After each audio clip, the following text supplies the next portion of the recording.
اسی کانٹیکسٹ میں یہ جو اس وقت ملکی حالات ہیں اس کے اوپر بھی تھوڑی ڈسکشن کروں.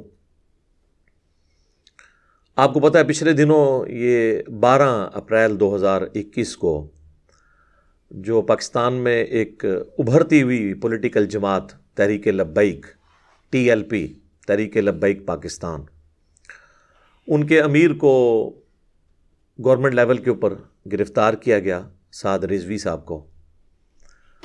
اور اس کے بعد آپ نے 3-4 دن دیکھا ہے کہ ملک میں ریاست اور حکومت نام کی کوئی چیز ہمیں نظر نہیں آئی.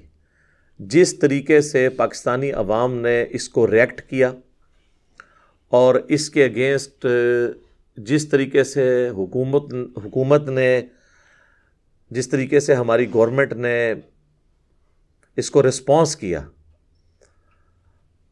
اور اس کا جو رزلٹ اب ہمارے سامنے ہے اور ابھی آنے والے دنوں میں ہمیں مزید بھگتنا پڑے گا، یہ ہمارے ملک کے لیے ایک الارمنگ سچویشن ہے.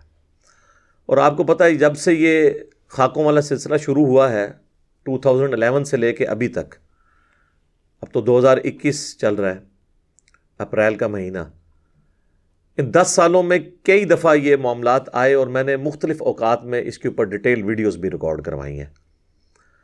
آپ یوٹیوب کے اوپر جا کے اگر آپ لکھیں نا گستاخانہ کارٹون کے اوپر کاؤنٹر نیریٹو، تو میں نے آلموسٹ تقریباً 1.5 گھنٹے میں پورا کاؤنٹر نیریٹو دیا ہے، صرف جذباتی تقریر نہیں کی ہے، جس میں نے بتایا کہ ہمارے حکمرانوں کے کرنے کا کام کیا ہے، ہمارے علماء کے کرنے کا کام کیا ہے، ہماری عوام الناس کے کرنے کا کام کیا ہے، پھر کمبائنڈ امت لیول کے اوپر ہمارے جو آرگنائزیشنز ہیں، جس طرح OIC ہے، جو OIC بنی ہوئی ہے، اس کے کرنے کا کام کیا ہے.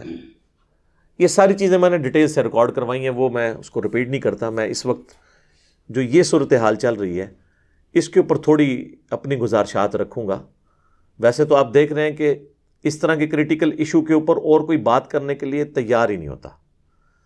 اب میں گورنمنٹ سے اور ریاستی اداروں سے کہوں گا کہ وہ علماء جو آپ پبلکلی آپ لوگوں نے لانچ کیے ہوئے ہیں، اب وہ علماء کدھر ہیں کہ آ کے امت کو سمجھائیں کہ امت کس طرف جا رہی ہے؟ کوئی بھی ان کا ساتھ دینے کے لیے تیار نہیں ہوگا. اس کی وجہ ہے کہ علماء بھی اس وقت تک ریاست کا ساتھ دیتے ہیں جب تک ان کے اپنے مفادات کے اوپر ضرب نہ پڑے. اب پبلک ڈائنامکس تو یہ ہے کہ عوام میں غصہ جو ہے حکومت کی اس ایکٹیویٹی کے خلاف ہے، لہٰذا کسی مکتب فکر کا عالم دین بھی اس وقت حکومت کے ساتھ کھڑا نہیں ہوگا.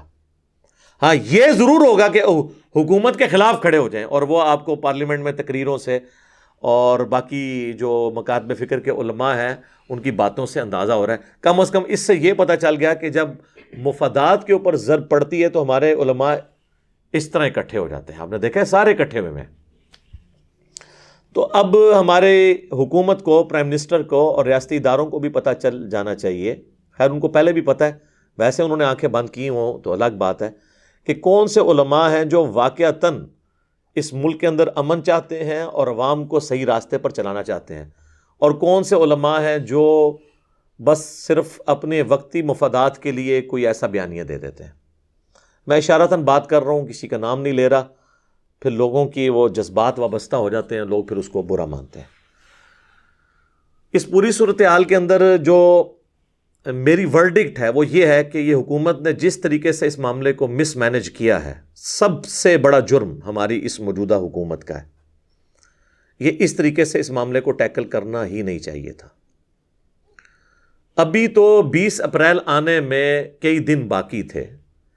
ایک جسٹ اناؤنسمنٹ کے اوپر آپ 10 دن پہلے پریمپٹیو رائٹ کو یوز کرتے ہوئے کہ یہ ہو گیا تو پھر یہ ہو جائے گا، آپ ایک ایسی جماعت کے سربراہ کو گرفتار کر لیتے ہیں کہ جو مکتب فکر سب سے بڑا مکتب فکر ہے ایٹ لیسٹ پاکستان کے اندر.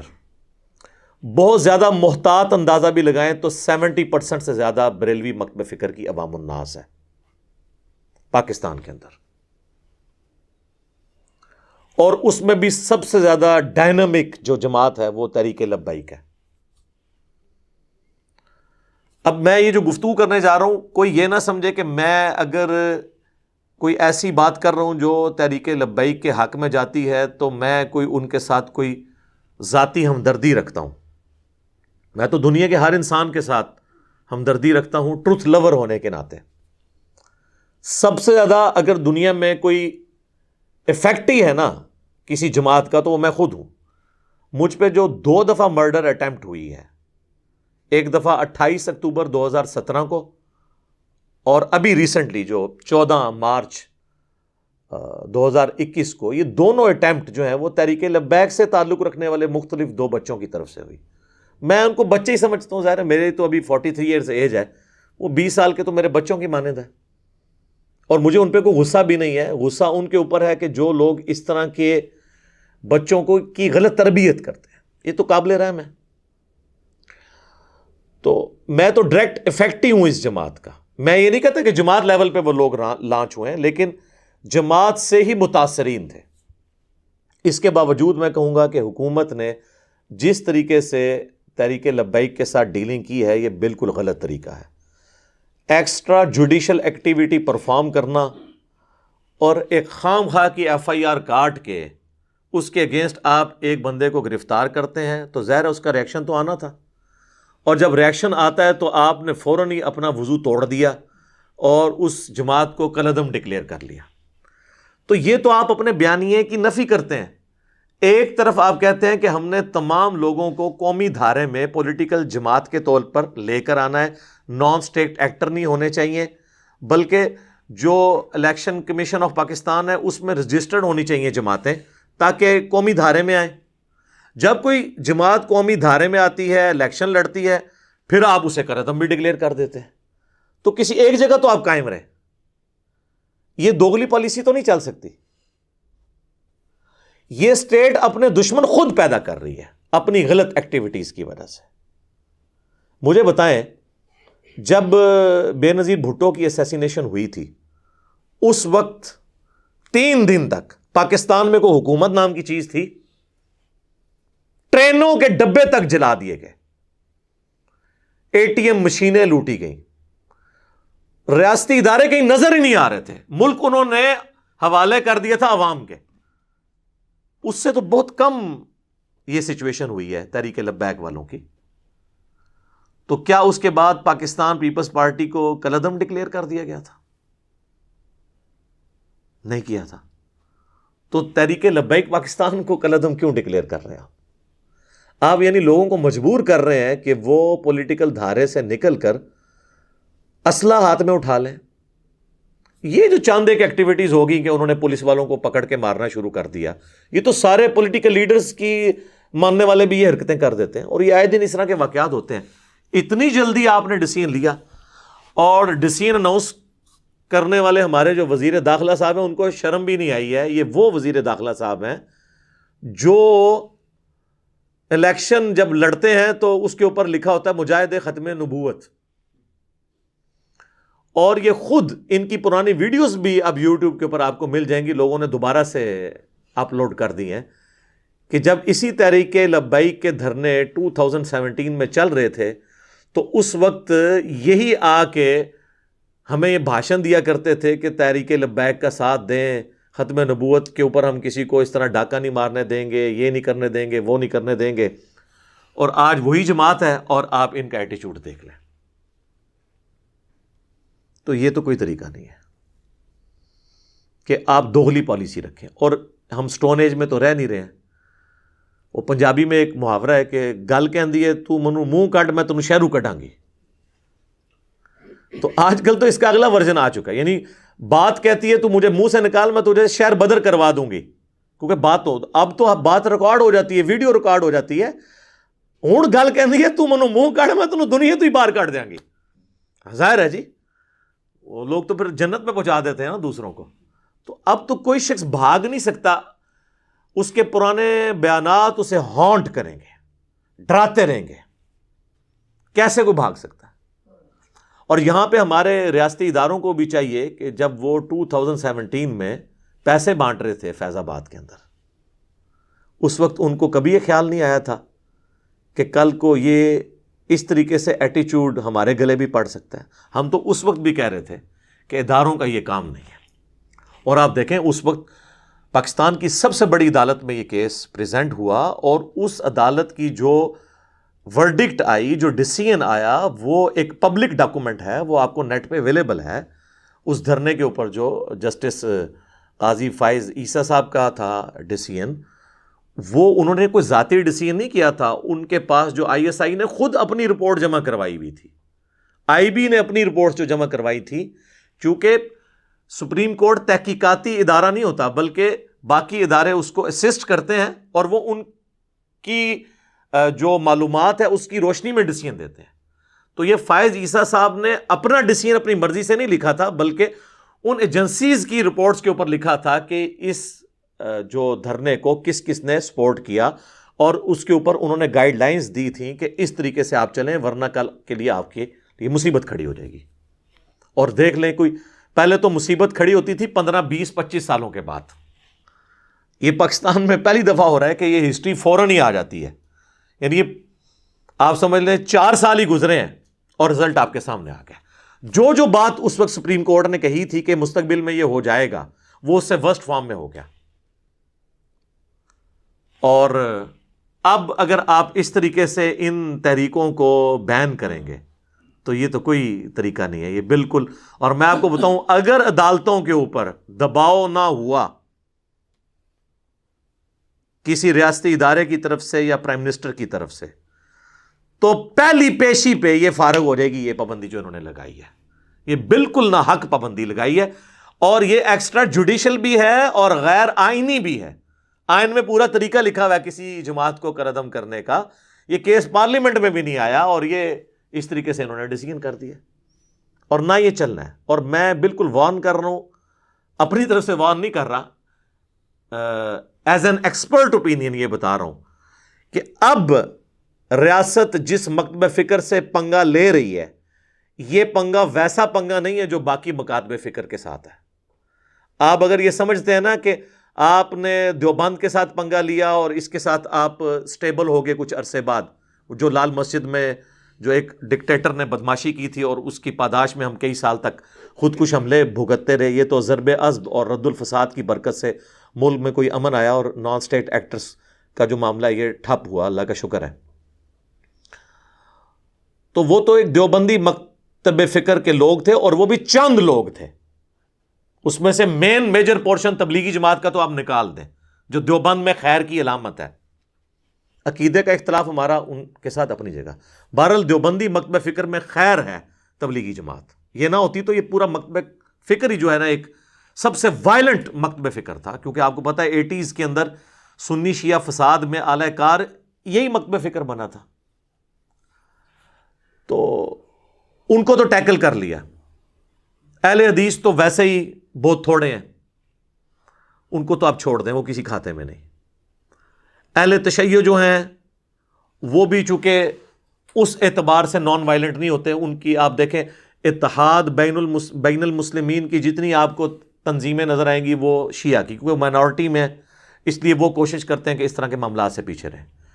پیچھے بچ گئے بریلوی، جو سب سے نان وائلنٹ مکتب فکر رہا ہے، جنہوں نے کبھی کوئی اس طرح کی ایکٹیویٹی نہیں پرفارم کی ایز اے مکتب فکر۔ انڈیویجول کوئی شخص کرتا ہے، وہ تو 2 دفعہ میں بھی بھگت چکا ہوں مرڈر اٹیمپٹ، وہ ایک الگ بات ہے، لیکن ایز اے مکتب فکر یہ نان وائلنٹ ہے۔ اب یہ جو ایکٹیویٹی انہوں نے پرفارم کی ہے ٹی ایل پی پہ پابندی لگانے والی، اس کے بعد یہ پورا مکتب فکر وائلنٹ ہو جائے گا، اور یہ آپ دماغ سے نکال دیں کہ یہ صرف ٹی ایل پی کے رکن ہوں گے، نہیں، انڈکلیئرڈ پوری بریلوی مکتب فکر ان کے ساتھ کھڑا ہے۔ دیوبندیوں کے ساتھ لوگ ان کے اپنے بھی کھڑے نہیں ہوئے تھے لال مسجد کے بعد، لیکن ان کے ساتھ دعوت اسلامی بھی کھڑی ہوگی، الیاس قادری صاحب کی جماعت انڈکلیئرڈ کھڑی رہے گی، اور سب سے بڑے جو ان کے اس وقت مفتی اعظم ہے پاکستان کے، ان کے تنظیم المدارس کے ہیڈ مفتی مریب الرحمان صاحب، انہوں نے تو اسی وقت پریس کانفرنس کر دی اور انہوں نے اس کی مخالفت کی ہے۔ یہ سب کے سب لوگ اکٹھے ہو جائیں گے، اس لیے کہ یہ کاز اب ایسی آئی ہے جو یقیناً ہمارے ایمان کا حصہ ہے، یعنی کون انکار کر سکتا ہے؟ ناموس رسالت کے اوپر تو ہم اپنی جان دینے کے لیے تیار ہیں، یہ تو ہمارے ایمان کی بنیادیں ہیں۔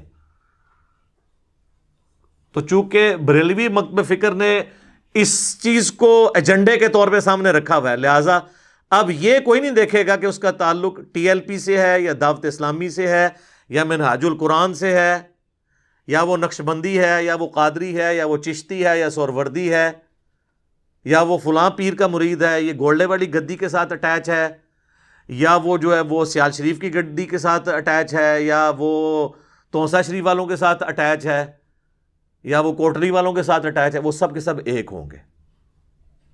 اور اس سے خطرناک بات یہ ہے کہ ہمارے ریاستی اداروں میں زیادہ تر تعداد خود انہی کی ہے، کیونکہ عوام جو ہی ہیں۔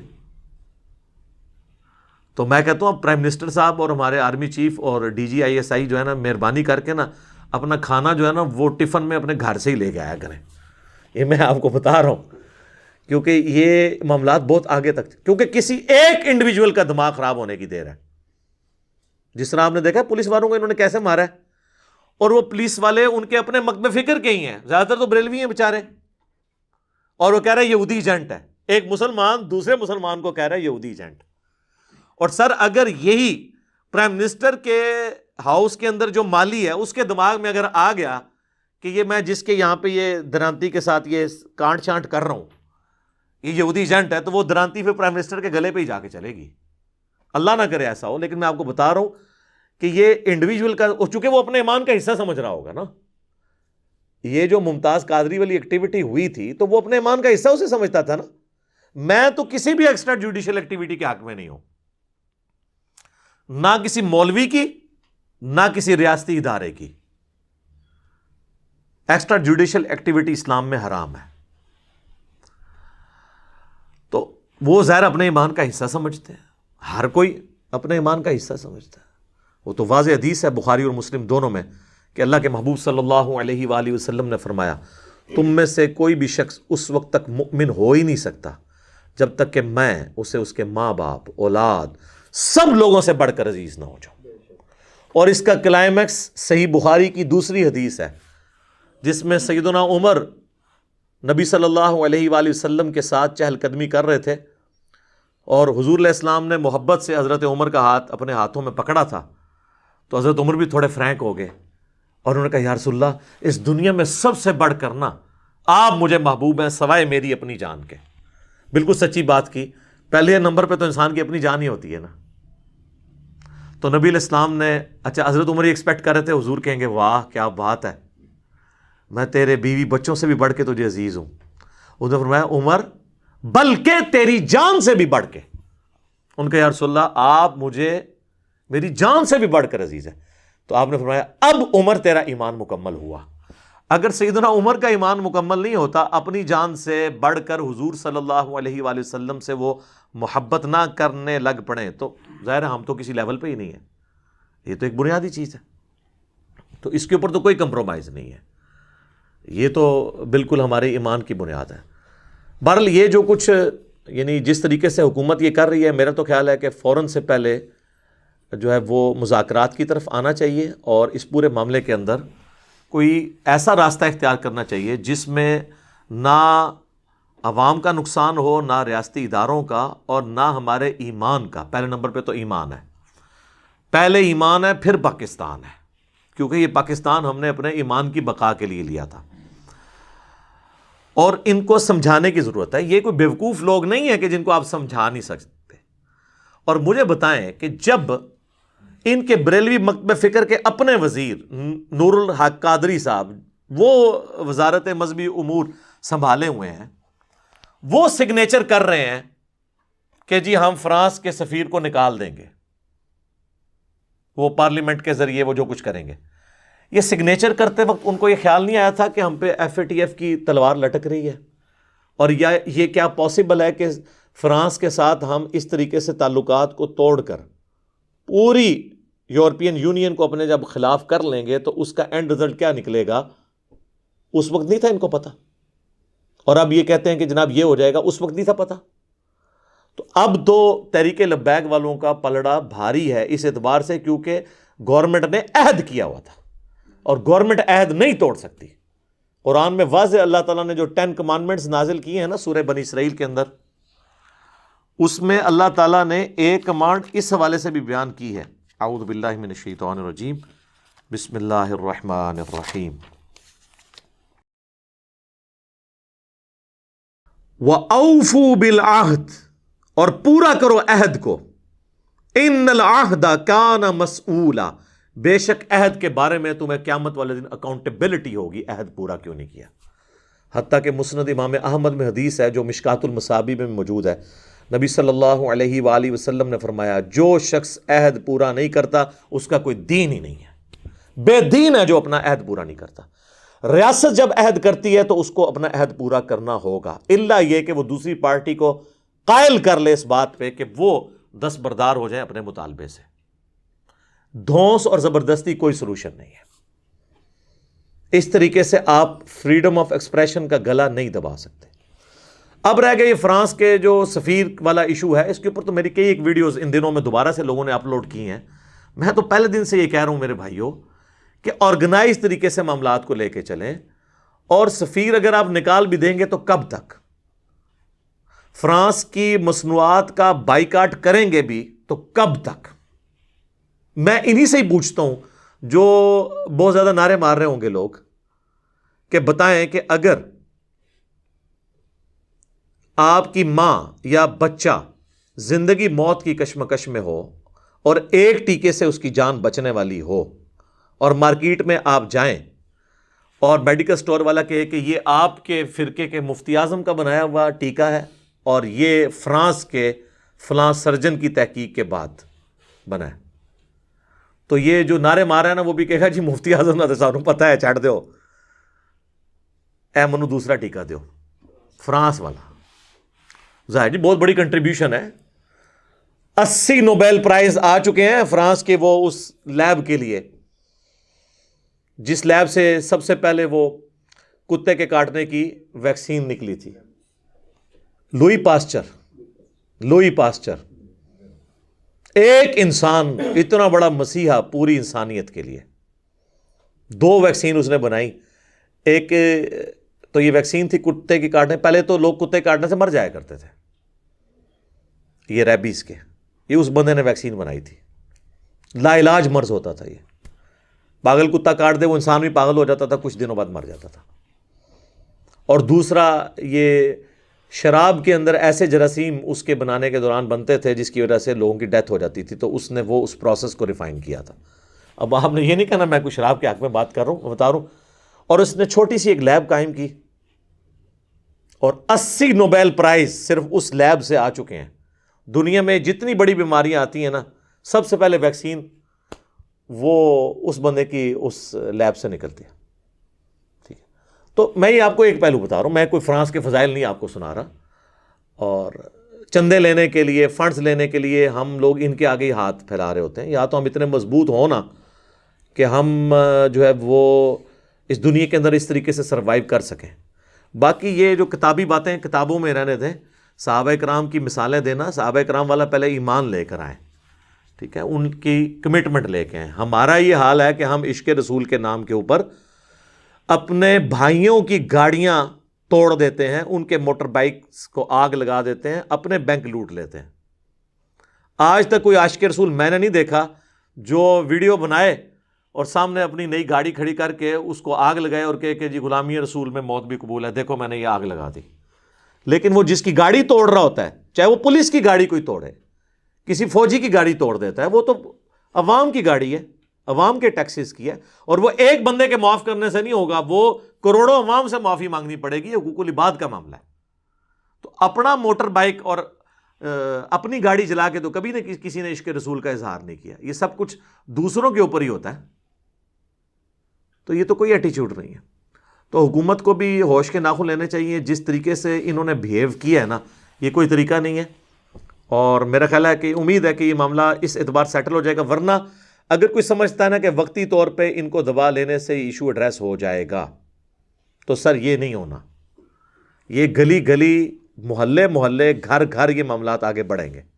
وقتی طور پہ آپ سمجھ رہے ہیں نا دب جائے گا، لیکن آئے دن آپ کو ایسی رپورٹیں ملیں گی، جب تک کہ آپ اس کو پولیٹیکلی ہینڈل نہیں کریں گے اور مین سٹریم میں لا کے جماعتوں کے ساتھ پارلیمنٹ میں ان چیزوں کو ڈسکس کریں اور لوگوں کو سمجھائیں کہ وقتی طور پہ ہمیں یہ ڈیسیژن اس طرح کرنے کی ضرورت پڑ رہی ہے، FATF کی تلوار ہم پہ لٹکی ہوئی ہے، ہم آپ کے ساتھ ہیں، اپنے ایمان کو منوائیں، میں یہ نہیں کہتا سرٹیفکیٹ لیں ان سے اپنے ایمان کا، لیکن کم از کم ان کو یہ یقین دلائیں کہ آپ منافقت نہیں کر رہے ہیں۔ اب تو وہ کہیں گے کہ جی آپ نے لکھ کے ہم سے ایک عہد کیا اور اب آپ عہد توڑ رہے ہیں، تو ظاہر ہے قصوروار تو وہ ہے جس نے غلط عہد کیا تھا، اب توڑا، اب جب کیا گیا تو پھر آپ طریق لبیک کو تو کوئی بلیم نہیں کر سکتے۔ تو میں تو اس میں یعنی مین قصوروار موجودہ حکومت کو سمجھتا ہوں۔ اور اس کے بعد جو ٹی ایل پی کے لوگوں نے کیا، ظاہر ہے وہ بچے ہیں، چھوٹی عمر کے ہیں، ان کی ذہن سازی اس قسم کی ہوئی ہے، اس طرح کی حرکتیں تو وہ باقی لوگوں نے بھی کرنی ہوتی ہیں، وہ کریں گے۔ ظاہر ہے ہم نے اپنی نیشن کو یہی تو جذبات پڑھائے ہیں۔ یہ بھی ریاست کی غلط پالیسیز تھی نا۔ ایم کیو ایم کا جو عذاب اس حکومت پہ، اس ملک کے اوپر مسلط تھا، وہ بھی ہماری ریاستی پالیسی کی وجہ سے تھا۔ طالبان والا جو ایشو ہوا اور وہ جب بگڑا، وہ بھی ریاستی پالیسی تھا۔ یہ بھی اب جو کچھ ہوا یہ بھی ریاستی پالیسی ہے۔ تو لہٰذا آپ کسی چیز کو بھی ڈیپ ڈگ کریں نا تو ریاست ہی قصوروار نکل رہی ہوتی ہے اس طرح کے تلخ رویوں کے اگینسٹ، کیونکہ عوام تو عربی میں کہا جاتا ہے عوام کل انعام، وہ تو چوپایوں کے مانند ہوتے ہیں، بھیڑ بکریوں کے مانند، آپ جس طرف ان کو چلا دیں وہ چلنا شروع ہو جاتے ہیں۔ تو اگر ہم ہوش کے ناخن نہیں لیں گے تو آنے والی نسلوں کو ایک سیف ملک نہیں دے سکتے۔ اور میں سب سے زیادہ پریشان پتہ کس بات سے ہوتا ہوں کہ باہر کے ملکوں میں جو لوگ بیٹھے ہوئے ہیں وہ کیا سوچتے ہوں گے ہمارے بارے میں۔ ہم اپنے ملک میں مسلمان ہو کے اپنے آپ کو انسیف فیل کر رہے ہیں کہ ہمیں کوئی مسلمان ہی نہ کاٹ دے۔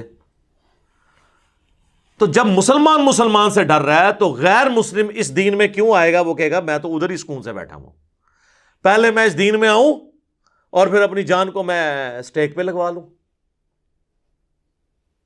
یہ جتنے احتجاج ہوتے ہیں یہاں تو وہ مخالفین اپنے بھائیوں کو اس طرح مار رہے ہوتے ہیں کہ وہ تو اس طرح مار رہے تھے پولیس والوں کو جیسے یہ خود فرانس کے سفیر ہی ہیں، اور پھر پولیس والوں نے بھی جس طریقے سے ان کو مارا ہے انہوں نے سمجھا کہ یہ کوئی انڈین فوجی ہیں جن کو ہم مار رہے ہیں، یہ غدار وطن ہے۔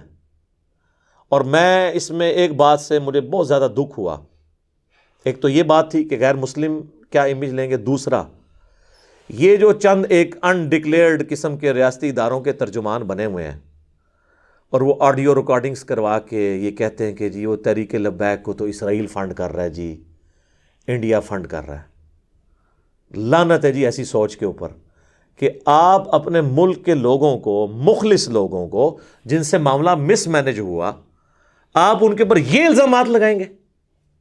ہمیں نہیں پتا یہ لوگ کون ہیں، یعنی کوئی مریخ سے تو نہیں نازل ہوئے ہیں، ہمارے ساتھ کے لوگ ہیں۔ ایون میں نے آپ کو پہلے بھی بتایا تھا، خادم رضوی صاحب فوت ہو گئے، اللہ تعالیٰ ان کی مغفرت کرے، ان کی غلطیوں سے درگزر کرے، ان کو نیک کاموں کا اجر دے۔ میں نے ان کی ڈیتھ کے اوپر بھی میری ویڈیو سب سے زیادہ دیکھی گئی تھی۔ میں نے اس وقت بھی بات کی تھی کہ ان کے اخلاص میں کوئی شک نہیں ہے، ان کی زندگی فقر میں گزری ہے، انہوں نے اس تنظیم سے کچھ حاصل کر کے اپنے ایسٹس نہیں بنائے ہیں، درویشی کی زندگی ان کی گزری ہے۔ میں تو ان کو پرسنلی بھی جانتا ہوں، میں تو 94 میں ایف ایس سی کا جب اسٹوڈنٹ تھا 1994 میں، تو ہمارے گلی کی مسجد میں ہی وہ آیا کرتے تھے مہینے میں ایک دفعہ، اور اسی مسجد سے انہوں نے حفظ بھی کیا ہوا ہے، جیلم سے ہی وہ کیے ہوئے، یہ ان کا پیر خانہ بھی ہے، کالے دیم میں ان کی بیت ہے، اور ان کا علمی بھی یعنی آپ سمجھ لیں یہیں سے انہوں نے علم حاصل کیا۔ تو مرتے دم تک درویشی کی زندگی ان کی رہی ہے۔ ان کو انڈیا کیا، میں کہتا ہوں جی آپ بھی ذرا فنڈنگ لگا کے دیکھیں۔ یہ بھی ساتھ رضوی صاحب کو بھی پوری کوشش کی بعض لوگوں نے کہ پیسے دے کے بٹھا دیں، تو ان میں بحیثیت انسان ہر انسان میں کوئی کمزوری ہوتی ہے، لیکن اس کاز کے لیے کوئی کمزوری نہیں کہیں پائی جاتی۔ لہٰذا یہ جو پٹی پڑھا رہے ہیں نا کسی کو ذرا سے اختلاف کے اوپر، اسرائیل کا ایجنٹ، انڈیا فنڈ کر رہا ہے، فلاں کر رہا ہے، تو کل کو تو سر پھر ہمارے حکمران بھی اپنی مجبوریوں کی وجہ سے، ہمارے ریاستی ادارے بھی اپنے فنڈ بچانے کی خاطر یا مجبوریوں کی وجہ سے کئی معاملات میں امریکہ کا ساتھ دے رہے ہوتے ہیں۔ اور آج کل تو انڈیا کا بھی دوستی کا کافی نشہ چڑھا ہوا ہے بعض لوگوں کو، تو ہم اپنے حکمرانوں کو بھی، اپنے ریاستی اداروں کے لوگوں کو بھی کہنا شروع کر دیں کہ جی یہ قوم کے وسیع تر مفاد میں نہیں کر رہے بلکہ یہ انڈیا کے، اسرائیل کے اور امریکہ کے ایجنٹ ہیں۔ ہم بھی وہی گالی دینا شروع کر دیں ان کو جو یہ گالی عوام کو دے رہے ہیں بعض لوگ ان میں سے بیٹھ کے۔ اور اگر کوئی کہتا ہے نا کہ یہ نہیں دے رہے ہیں تو اس قسم کے جو بیانات دینے والے ہیں ان کو کنڈیم کرنا چاہیے۔ باقی ہر معاملے میں ٹویٹس آ جاتی ہیں ہمارے پرائم منسٹر صاحب کی طرف سے بھی، ہمارے ریاستی اداروں کی طرف سے بھی، اس طرح کے معاملات میں بھی آنی چاہیے کہ جی ٹھیک ہے ہمارا ٹی ایل پی کے ساتھ اختلاف اپنی جگہ، لیکن یہ محب الوطن ہے، پاکستانی ہے، اور مس مینجمنٹ ہو گئی تھوڑی سی، اور ان شاء اللہ تعالیٰ ہم ان کو ٹیکل کر لیں گے۔ اس طریقے سے چلیں، بجائے کہ آپ فوراً ہی جناب فارن فنڈنگ کا الزام لگانا شروع کر دیں گے، اور جی شواہد مل گئے ہیں۔ شواہد آج تک آپ لوگوں کی کوئی دلیل کورٹ میں کبھی ثابت نہیں ہوئی، اور پھر کہتے ہیں جی وہ کورٹ میں پیش کرنے کے قابل نہیں ہوتے شواہد۔ آپ سٹون ایج میں رہ رہے ہیں۔ آج کے دور میں تو آپ لوگوں کی ویڈیو خفیہ بنا سکتے ہیں، فون کالز ٹیپ کر سکتے ہیں۔ آج کے دور میں یہ کوئی ایکسکیوز نہیں ہے کہ کورٹ میں پیش کرنے کے قابل نہیں تھا یہ ثبوت، تو سر پھر آپ کو تو فوراً ان اداروں سے، حکومتوں سے الگ ہونا چاہیے کہ اس ماڈرن دور میں بھی آپ ثبوت نہ اکٹھے کر سکیں۔ میں یہ نہیں کہتا کہ میں انجینئر ہوں تو میرے حوالے یہ کریں، میں آپ کو یوں کر کے بتاؤں، یہ بھی نہیں میں کہوں گا، ورنہ لوگ کہیں گے یہ اپنے چکر میں، وہ کسی پڑھے لکھے بندے کے حوالے کریں، یہ 2 منٹ میں ٹھیک ہو جائے گا۔ پرائیویٹائز کر دیں، آپ دیکھیں کس طرح معاملات سیدھے ہوتے ہیں۔ تو یہ بہانے بالکل غلط ہیں۔ تو اس حوالے سے جتنی مجھے یعنی ایک باتیں کرنی تھی میں نے آپ کے سامنے رکھ دیں۔ یہ چند ایک گزارشات تھیں جو میں نے حکومت کے گوش گزار کرنی تھیں، اور عوام الناس کے بھی، علماء کے بھی، کہ معاملات کو افہام و تفہیم کے ساتھ، محبت کے ساتھ، ٹرو اسپرٹ میں، ایک دوسرے سے نفرت کی بجائے کو ایگزسٹ کرنے کے جذبے کے ساتھ ان معاملات کو سالو کریں، تاکہ ہم آنے والے اپنے پاکستانیوں کو ایک امن والا ملک دے سکیں انشاءاللہ تعالی۔